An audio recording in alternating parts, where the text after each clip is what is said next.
नमस्कार राजांनो, असा क्वेश्चनला कसं डील करता येईल ते बघूया आपण.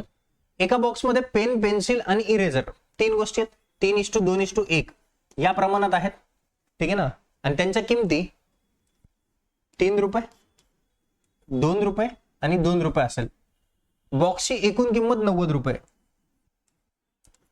तुम्ही बघा असा क्वेश्चन बघितला असेल की एका पिशवीत, एका थैलीत 50 पैसे, 1 रुपये आणि 10 पैसे यांचे नाणे आणि टोटल एवढे रुपये. तर तशाच टाईपचा हा क्वेश्चन आहे. याला कसं डील करणार?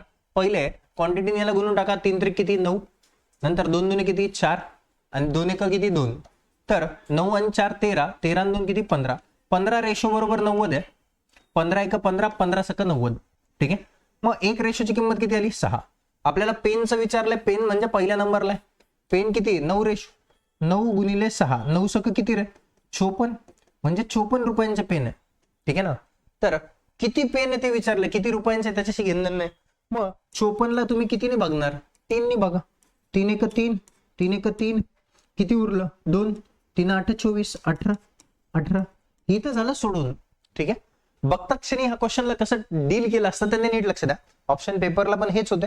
याला मला सांगा पेनची क्वांटिटी 3च्या मल्टिपल मध्ये असणार, 3च्या पटीत असणार आणि एकच ऑप्शन 3च्या पटीत आहे. असं पण याला डील करू शकतं. डायरेक्ट उत्तर आलं असतं पहिल्या 5-10 सेकंदात. असेच क्वेश्चन बघण्यासाठी चॅनलवरती नवीन असाल तर चॅनलला शेअर आणि सबस्क्राईब करायला विसरू नका. धन्यवाद.